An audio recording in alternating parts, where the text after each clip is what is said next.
Welcome to Telemedicine Talks. So, this is Phoebe, and over the next couple of episodes, I am going to be giving what I consider my consultant take on some compliance predictions for 2026. I am going to do my best to make sure that I am sharing some basic information on what I'm advising most of my clients on in this last quarter of the year. So we have technically 60 days until the end of the year. And that is like bananas if you think about it, especially considering there are so many rule changes that are going live come January 2026. So over these next couple of episodes, I am going to do what I consider my take on the rules, the changes, and just some general recommendations on how you can prepare as a physician, as a clinician, as a telemedicine company, as somebody who's thinking of starting a company, as somebody who just wants to learn about all the different rules that are impacting healthcare today. This is my take on Phoebe's predictions for next year. So, to get started, I'm going to talk about the big one that I think is a huge game changer and also something that is just like not on the radar of a lot of companies. And it kind of freaks me out, to be 100% honest. So, what's really wild is I always like to use the last 60 days of the year with clients to really prepare them and talk to them about the different things that they're struggling with, where they're, going to build in a different operational flows and protection come the following year.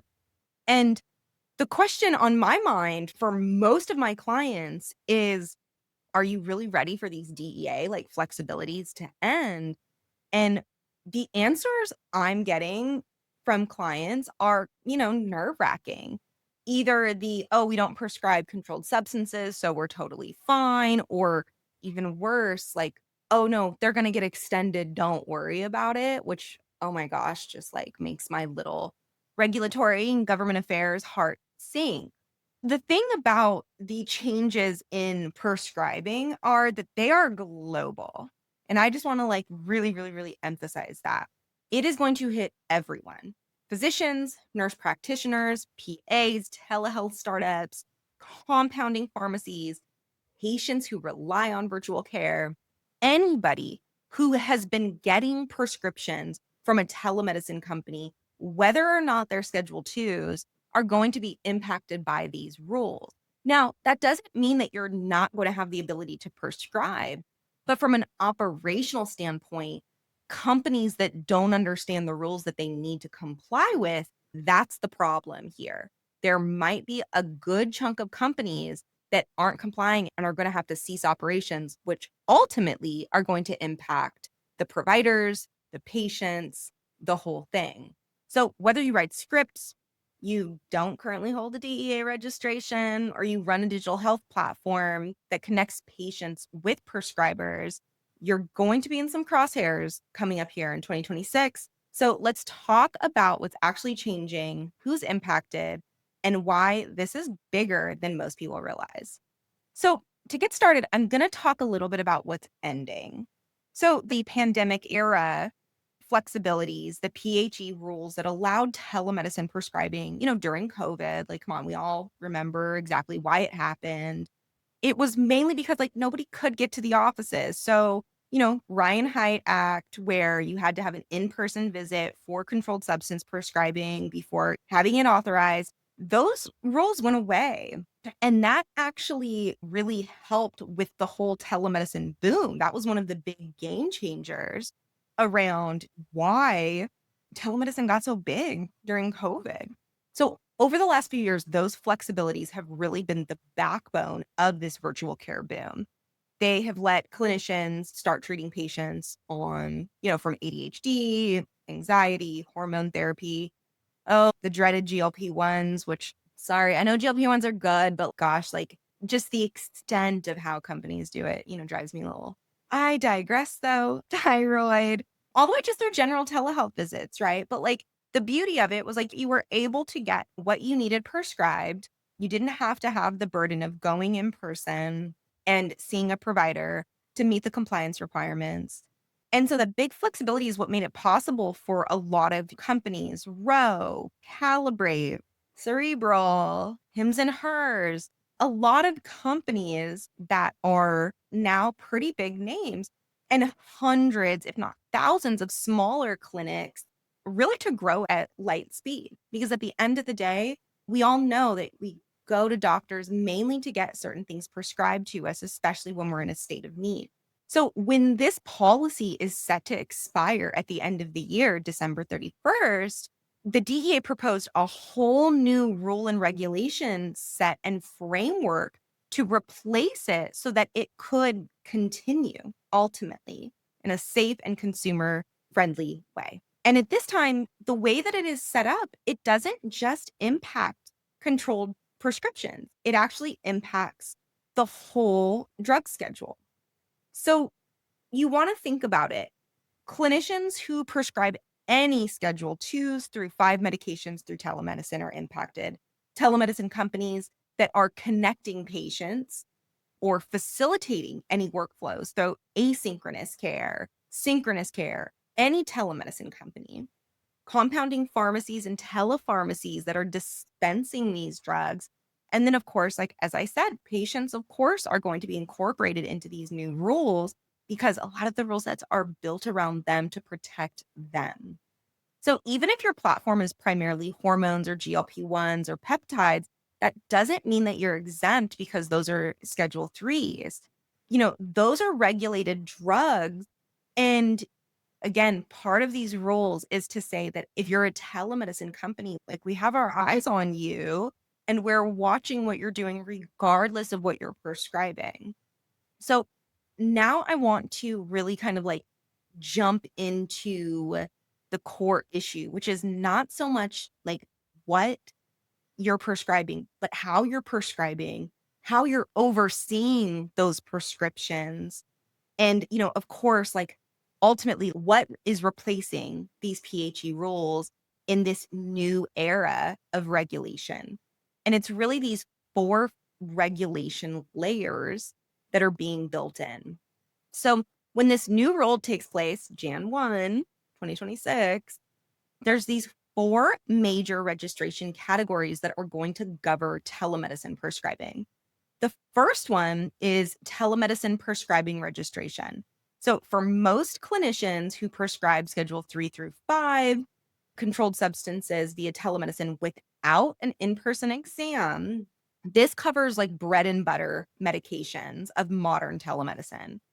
And really, the idea around this is everything has to be audio video communication. There has to be built in patient identity verifications, which, oh my gosh, please tell me most companies already have built in, which means that you're just verifying a state ID. You have to complete your PDMP checks to make sure that there aren't being multiple things prescribed. This one I'd like to say is a little bit new because historically, I'd like to say most companies did this for Schedule 2s, but not so much for other drugs, which is why I see on Reddit so many consumers that have gotten GLP-1s on 10 different platforms and nobody's checking to see what was prescribed to the same person. And then, of course, you must document the encounter, the method of verification, the PDMP lookup, the whole thing, right? Your whole documentation chain, which again, most companies have this set, right? The second registration is for more advanced telemedicine prescribing rules and registrations. So it's for specialized providers, psychiatrists, neurologists, pediatricians, palliative care, hospice, and that is mainly around Schedule 2s through 5s via telemedicine. And again, this is where it gets interesting because it is going to vary state by state. But for Schedule 2, in some states, the provider may need to physically be located in the same state as the patient.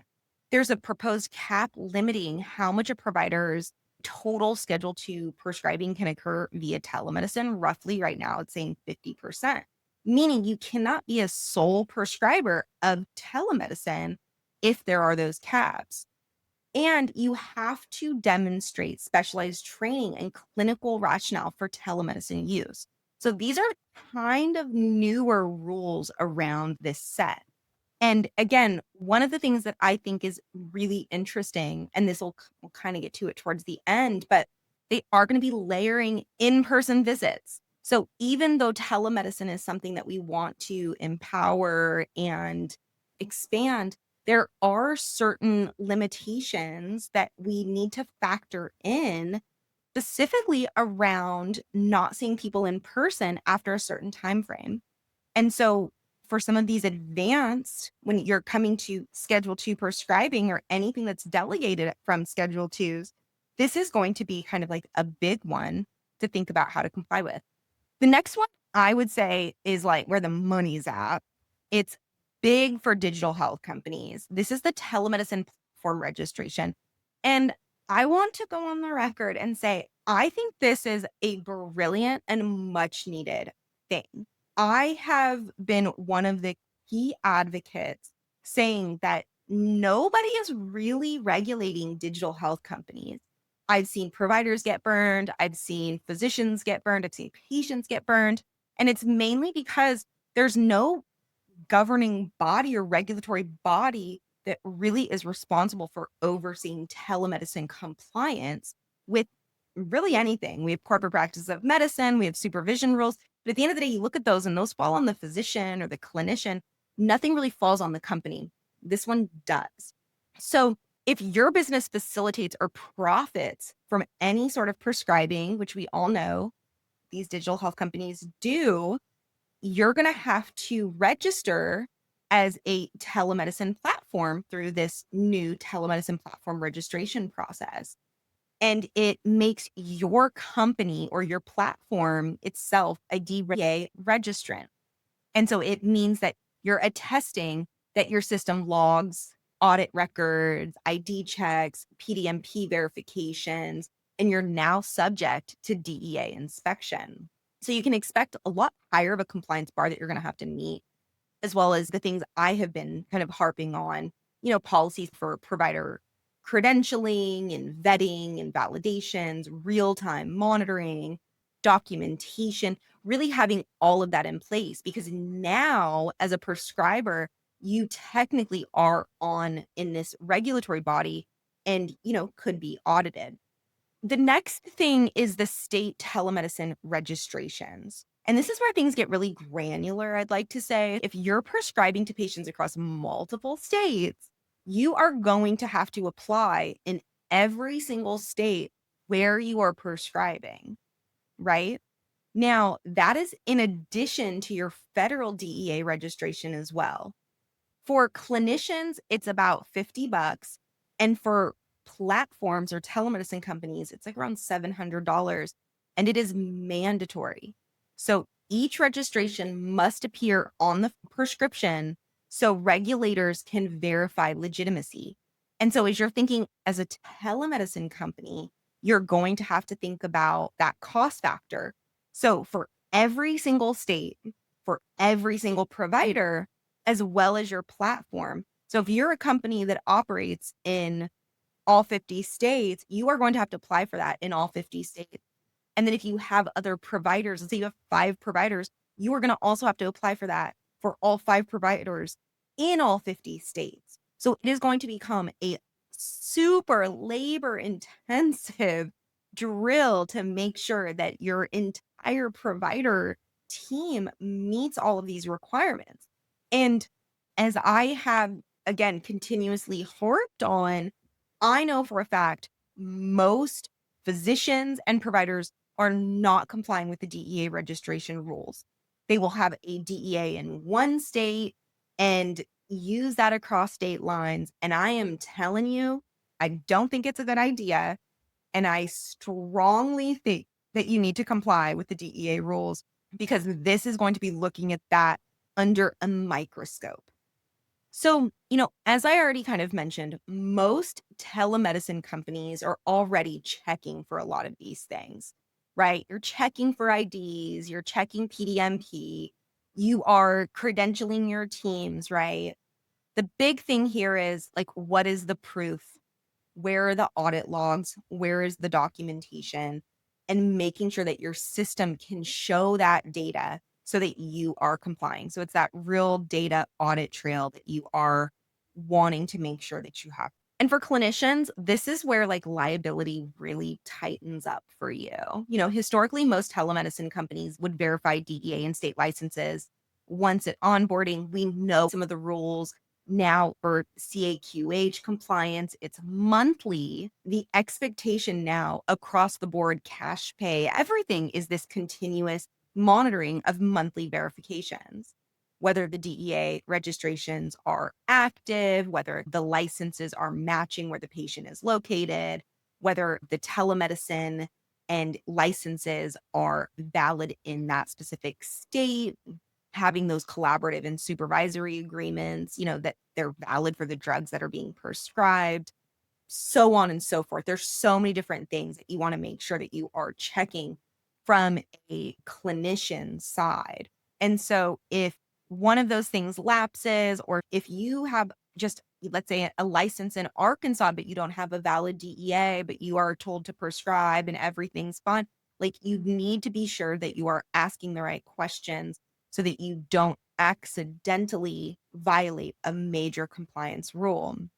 For companies, it's really important that you have a centralized, automated tracking system where you can monitor and oversee these things and build operations around it. None of this stuff is too complicated. It's really tedious, I will say, but you want to make sure that you have these things set up for scale. For example, I am helping a very, kind of boots on the ground company right now scale to over 30 states. And one of the big things that I'm working with them on is exactly this. How are we making sure that we have all of our registrations tracked with key dates so that we can make sure nothing lapses? We can follow up with our providers as things are getting close, and that we, as the oversight body, can make sure that everybody complies, just to, help our providers and, of course, help the clinic. So, from a founder and digital health perspective, this is the part that like few founders really want to think about. And, like I just want to say, as a platform, you are now stepping into territories where you're actually accountable for provider compliance. I've heard so many clinicians and physicians, again, have to take the brunt of things that weren't necessarily their responsibility. The tech company did it, or the system was built this way, or, blah, blah, blah. Like, I'm just a clinician. These boards didn't care about that. But here now, that's kind of slightly shifting and changing. From a telemedicine perspective, from an operational perspective, you're going to definitely want to just think about your policies and your technical controls around how you're vetting providers, how you are monitoring those registrations, how those PDMP lookups are happening. And again, like, can you actually monitor that they're happening? You can tell your providers all day to do it, but can you actually verify that it's happening? Those are the key questions that you need to ask yourself. Convenience without oversight is like exactly what this rule was designed to stop and put an end to. So again, compliance is tedious and hard and very nuanced, and gets a lot tougher if you don't have it right at the beginning. So, real quick, just to kind of like quickly recap, and I know I talked a lot and it's probably so dense without Leo here. Leo lightens it up. I am the thorn in your side because I care. But here is how you can prepare for 2026. And I don't want to hear anyone go, oh, the rules are going to change or it's going to get extended.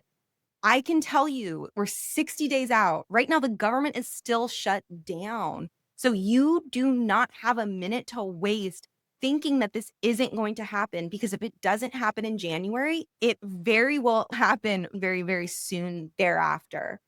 So to prepare for this, audit your prescribing universe. List every medication being prescribed and identify which ones are tying to the different DEA schedules, because that's exactly going to tell you the different registrations that you as a company, as a clinician, as a physician need to apply for.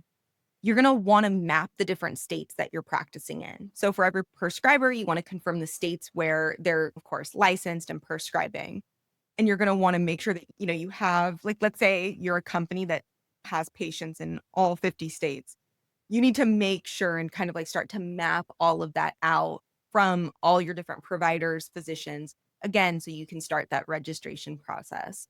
You're going to want to think about some lightweight automations. And this is where like I'd love to help. So just let me know. But you're going to want to implement some monthly checks to verify and validate that the different things that are now required are happening. ID checks, PDMP lookups, ID verifications, different kinds of documentation. So it's really like a QA sample. So you can make sure that some of these operational changes that are now going to be enforced are actually being met. You're going to want to establish a really solid internal oversight process.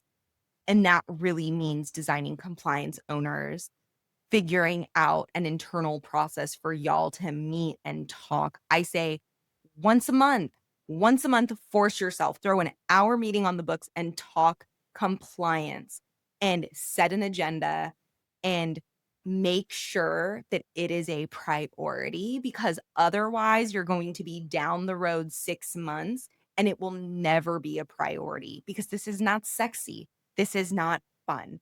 This is why people hire compliance officers and people who do it, because it's not the fun stuff, but it is the stuff that you have to do to keep the lights on. You definitely want to establish a team training. So clinicians, admin, patient coordinators, QA, you know, everybody needs to understand that what the changes in these rules mean and how they're going to impact your business long term. And then the last is you want to apply for the DEA registrations. Start that process now. I can tell you, because some of this stuff is going to be future coming, right? We all know the government, it's slow. So like some of the things that they're saying that you have to apply for might not exist today. But I can tell you, getting practitioners registered in all states where they are prescribing today with active DEA registrations, that is available today. You can look on the DEA website. Physicians that are delegating services and delegating prescriptive authority to providers but don't actually have a DEA in that state, apply for your DEA. That is available today. Do all the pre-work today so that when the actual registrations are ready, you have done all the pre-work so you can hit the ground running. You don't want to have to wait and do all of this stuff. And again, I can tell you, like, this is going to be a financial burden. So for a lot of companies, you're going to want to think about, do we actually need all these providers prescribing? It's going to be a really good time for you to recalibrate your staffing and your operational structure from end to end. I just want to say, I'm not trying to be the bearer of bad news, but from a perspective of where we're going in 2026, this is the biggest shift because it's been so flexible for so long. We've had the ability to prescribe via telemedicine. There haven't been in-person visits, and a lot of that is changing. Coming in 2026, there are going to be rules around every 6 months having an in-person visit. How are you going to comply with that if you're doing Schedule 2s? You want to start thinking about these things now so you can get creative. You can think what works for your business. You can adjust your strategy, and ultimately you can walk your way back into compliance. Thank you so much for listening to this episode of Telemedicine Talks. If you have questions or you need any help or you're stuck understanding any of this stuff, we'll link some resources in the show notes, but also happy to chat with you about these rules. Again, I would not play with the DEA because there's a reason that every single regulation package gets pushed out. And the way I read this is they are watching telemedicine companies that prescribe. Are you going to be in the news? Are you going to be on the OIG because you chose to not comply? Or are you going to come into compliance?